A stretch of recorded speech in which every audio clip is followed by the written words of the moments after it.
Aneh ya kenapa orang yang paling spiritual justru sering lahir dari puing-puing kehidupan. Dia dulu saudagar, sukses, punya segalanya, uang, jabatan, dan pengaruh. Sampai suatu saat bisnisnya runtuh, pasangan yang ia cintai pergi. Dan ia jatuh bukan cuma karena secara finansial tapi juga batin. Orang bilang itu karma, namun semesta menyebutnya panggilan pulang. Karena terkadang, kamu harus dilucuti dari semua yang bukan dirimu, agar kamu bisa menemukan siapa dirimu yang sebenarnya. Jiwa tak pernah bangkit di tengah kenyamanan. Ia bangkit saat tak ada lagi yang bisa dipeluk, kecuali sang pemilik langit.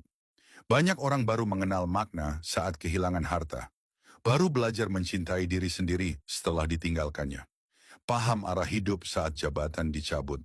Kenapa ini terjadi? Karena sesungguhnya bangkit spiritual itu bukan soal mencapai kebahagiaan duniawi atau kesuksesan dalam arti sempit. Bangkit spiritual adalah proses mengenal dan menyatu dengan diri sejati. Dia adalah perjalanan kembali kepada sumber, di mana kita akhirnya menyadari bahwa kita bukan hanya tubuh ini, bukan hanya apa yang kita miliki, tetapi bagian dari energi yang lebih besar dan yang lebih luas, yaitu sang pemilik alam semesta ini. Kebangkitan spiritual seringkali bukan pilihan, tapi proses pembersihan. Bukan karena kamu buruk, tapi karena jiwa kamu sudah waktunya naik level. Kamu yang dulu hanya fokus pada dunia luar, sekarang dipaksa untuk melihat ke dalam. Dan apa yang kamu temui adalah kekuatan dan kedamaian yang tidak pernah bergantung pada hal-hal eksternal. Seringkali kita pikir sedang dihukum, padahal kita sedang dibentuk.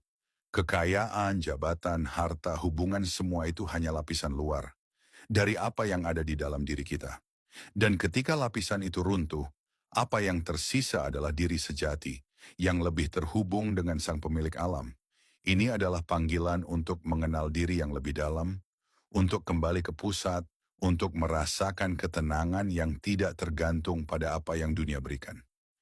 Jadi kalau kamu merasa hidupmu dihancurkan, bisa jadi ini bukan akhir, tapi awal dari hidup yang sebenarnya. Karena kejatuhan bukan akhir dari cerita.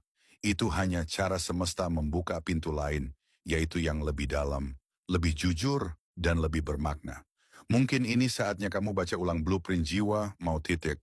Karena di balik hancurnya dunia luar, ada panggilan yang besar menunggu untuk disadari.